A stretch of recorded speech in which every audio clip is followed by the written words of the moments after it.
dive into the resource that I made for you guys that you can get for free. Link in bio, shredded, not scrawny. I made it because I was tired of seeing people come up to me in these calls having basically like feeling defeated.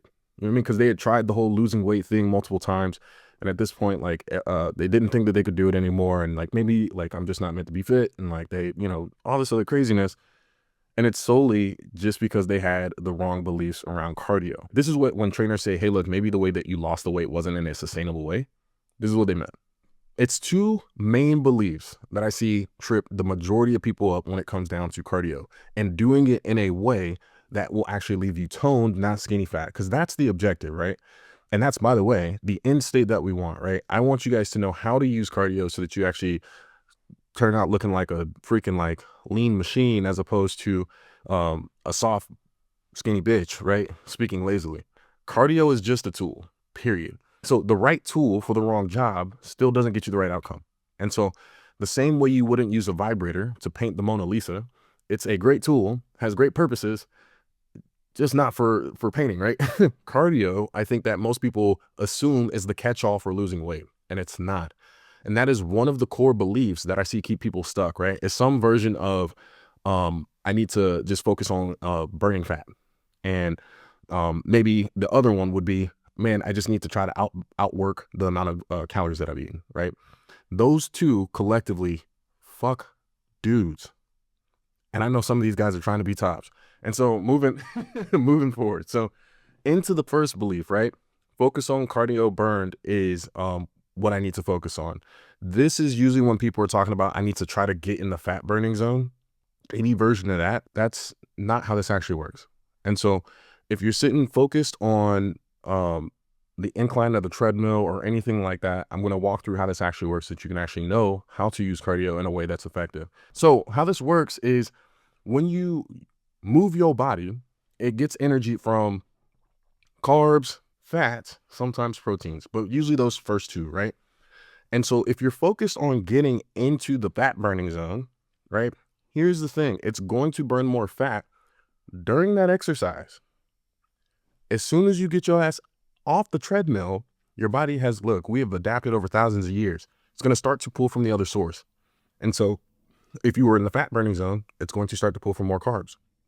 If you were doing a ton of HIIT training, it's going to start to use fat, right? And it's usually over 24 hours going to balance out. So it's like, what's the point of that?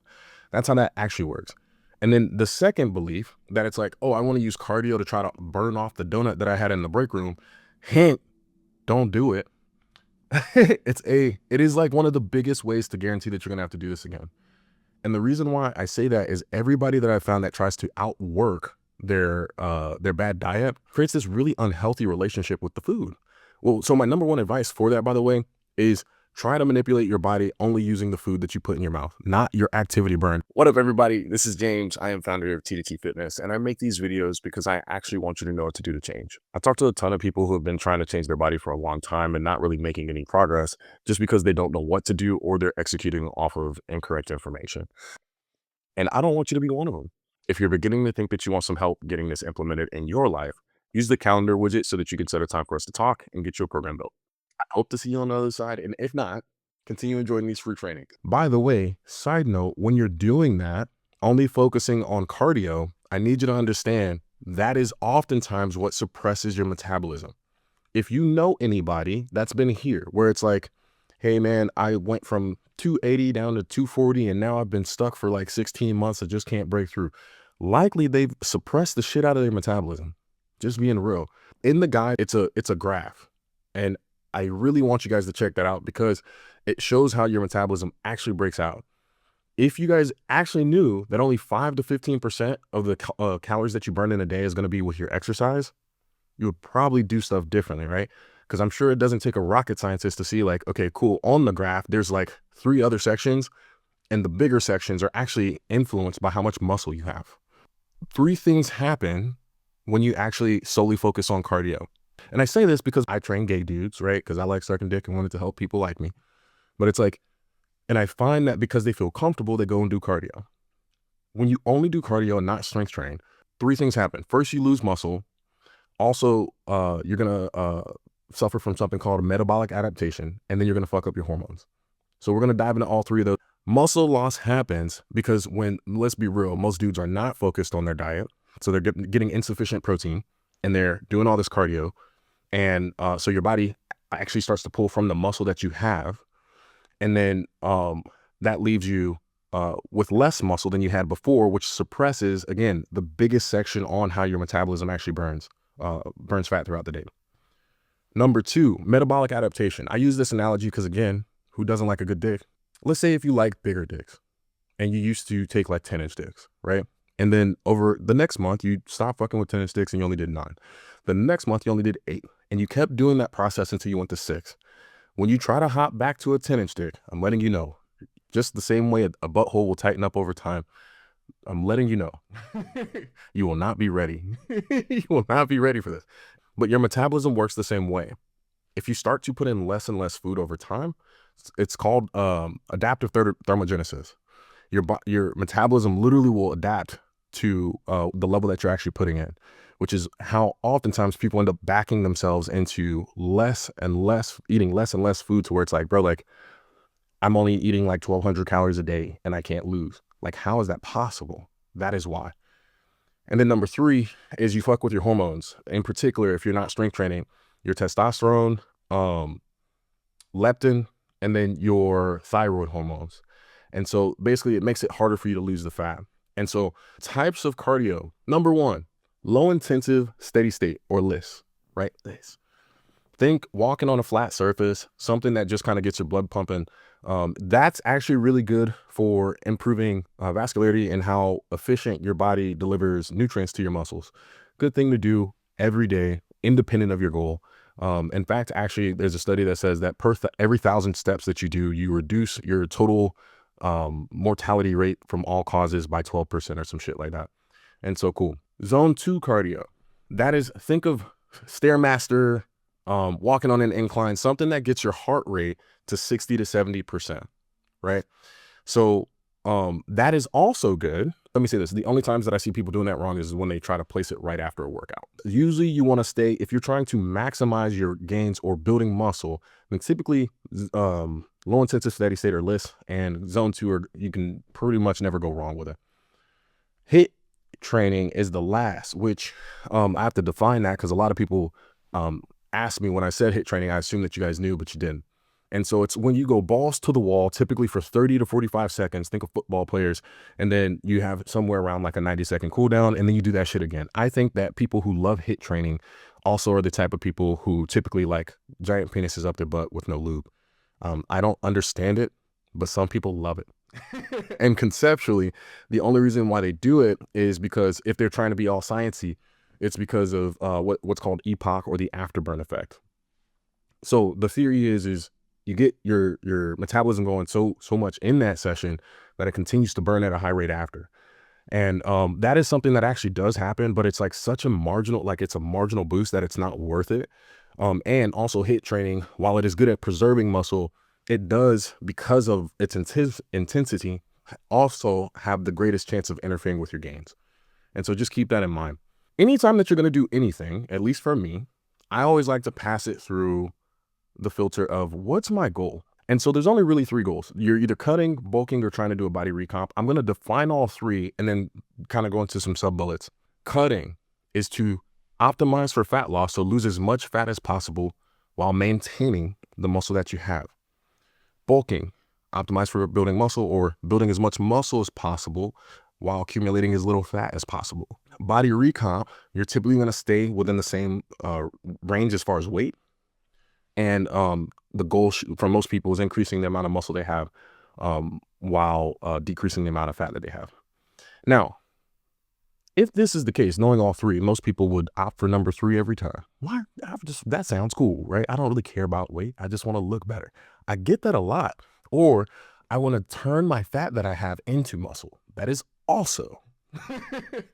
Please don't say that to anybody, because that's not how that works. Cutting. The reason why I say lose as much fat while preserving the muscle that you have is because I need you guys to understand it's very improbable, unless you are a beginner or unless you're on steroids, that you're going to gain muscle while you're cutting. Bulking, you're going to build as much muscle as possible while accumulating as little fat as possible.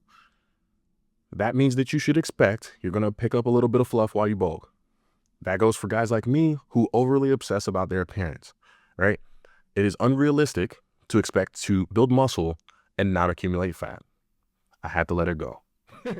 Body recomp. Everybody would want to do it because it just sounds the coolest. And also too, it's like, however, I'm letting you know most people will body recomp if they're new, and when I say new, consider yourself new.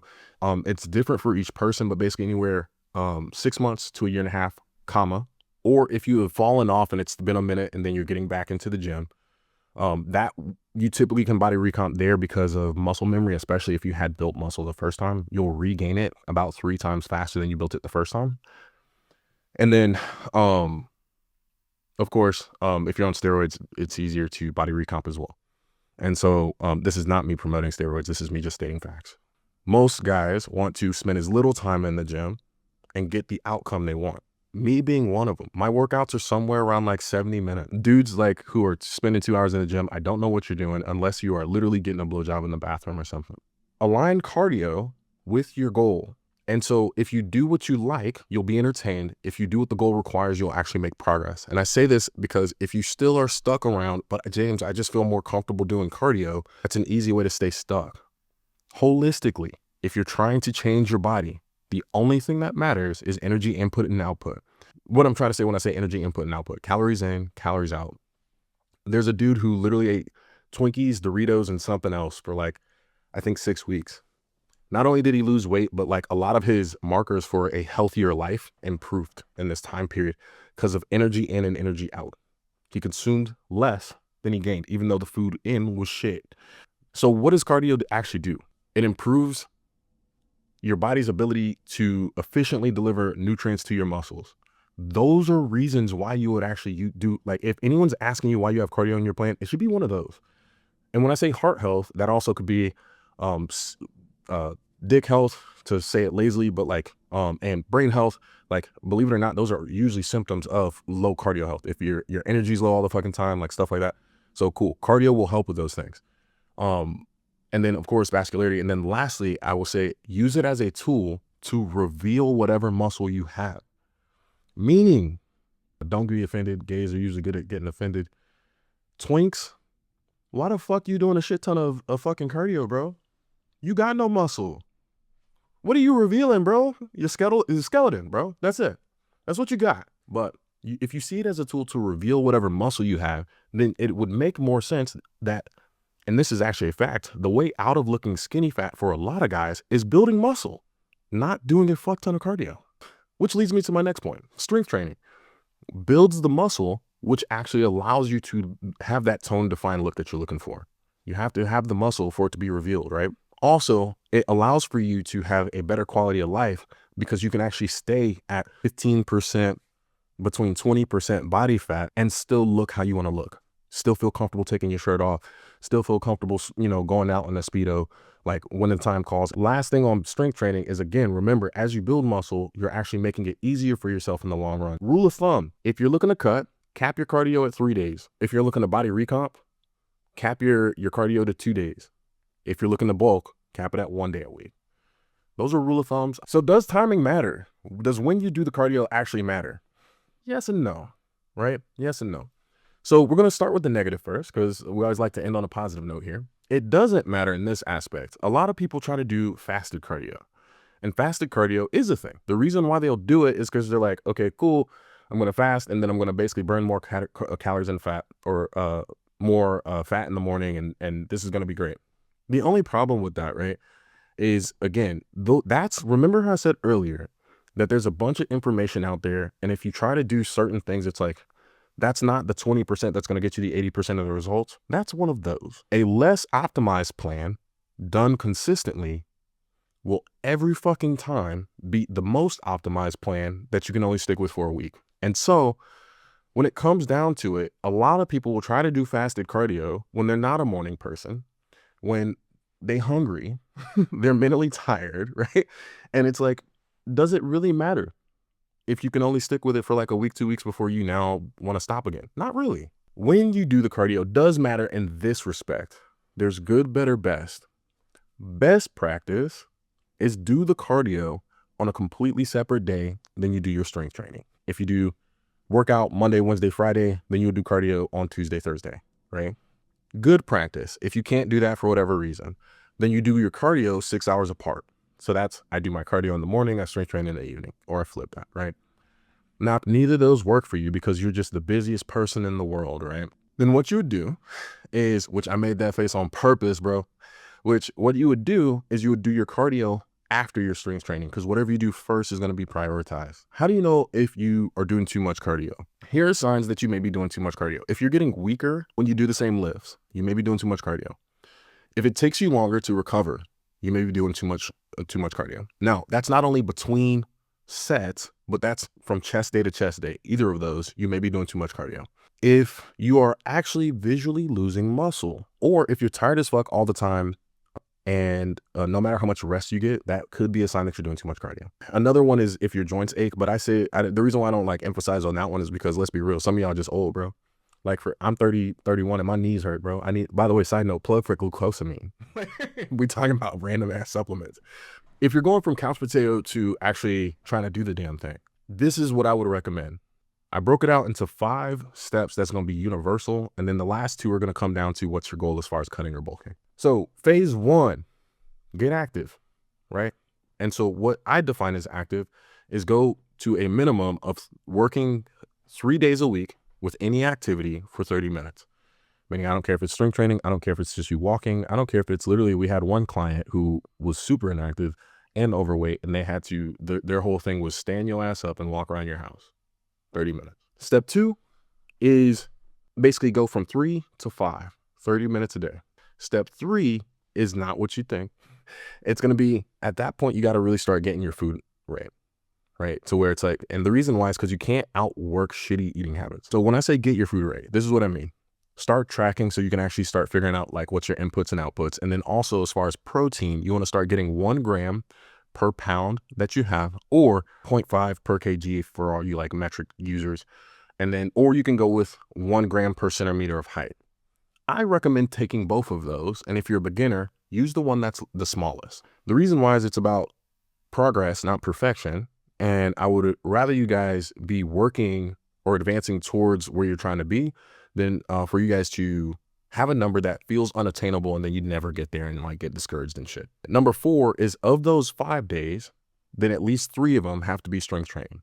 And then number 5 is expansion, to where you're going to basically every week expand the workouts by 10 minutes. Now, I say every week, but if you're not ready for that, do it every month. It doesn't matter how long it takes you to get fit or to get to the body that you want. No one gives a shit. It's as long as you get there. And so over a period of time, start to slowly expand by 10 minutes until you have workouts that are at least an hour long, 5 days a week. The last 2 steps are going to depend on whether you're cutting or bulking. If you're cutting, we're going to go into step 6, meaning if you're trying to lose as much fat as possible and maintain the muscle that you have, then step 6 is add another strength training day. And the reason why you're going to do that is, remember, if you're doing a bunch of cardio and you're not strength training, or you're not focused on strength training, it is probable you're going to lose muscle in this process. And the only way to tell your brain to not eat the muscle is 2 things. You have to strength train and you have to have your protein right. And so that's why step 6 for cutting is add a 4th strength training day. And then step 7, seal the deal by adding in what I would recommend, the 7th day, right? The 7th day is going to come down to what outcome you want. This is my preferred for if you're cutting, mostly because I'm a big advocate of always having at least 1 day that you're doing nothing. Is I like 1 rest day, 4 strength training days, 2 cardio days. If you are trying to really, really maximize it, then you would push it to 5 strength training days and 2 cardio days. That's my preferred advice for people. It really does come down to person though. Never go below 3 strength training days. So if you're doing all 7, that's great. Do 4 cardio days and never drop below 3 to avoid muscle loss like we've already talked about. Step 6, if you're bulking. Cardio does help you with bulking. And here's why, is most people stop their bulking process because the idea of, I feel like I'm getting fat. I feel like I'm becoming a fluffy bitch. And that is actually like the biggest thing that I've seen is not necessarily because the program isn't working or anything like that. It's just the internal, like your brain's like, oh my God, I don't want to look fat. And so as you're trying to take action, you'll just notice, man, I'm just not hungry, man, you know, like those types of things. And so cardio actually increases how long that you can stay in this muscle building zone while accumulating as little fat as possible. And so what I would generally recommend is, of course, list, like I mentioned, whether you're bulking or cutting, you want to do that every day. So basically going on your walks and getting your steps in. However, you would typically have at least one cardio day. And then if you're going to seal the deal with the 7th day here, I'll tell you what I recommend people, and then I'll tell you what I do. I recommend that people do 1 rest day, 5 strength training days, and then 1 cardio day. I recommend that because for most people, that's a lot more sustainable than what I do, which is I just do 6 strength training days and a cardio day. Most people, 7 days of activity sustained over a long period of time, it's not something you can keep up. I will do the 6 strength training days and 1 cardio day. And if I ever feel like I need the break, then I'll take out the cardio day. Mostly because for me, it's already hard enough to gain weight. And that's pretty much from how you go from being, to get the objective of being a shredded person rather than a scrawny bitch. Like that's pretty much all you need to know as far as the basics. You can get this free resource in the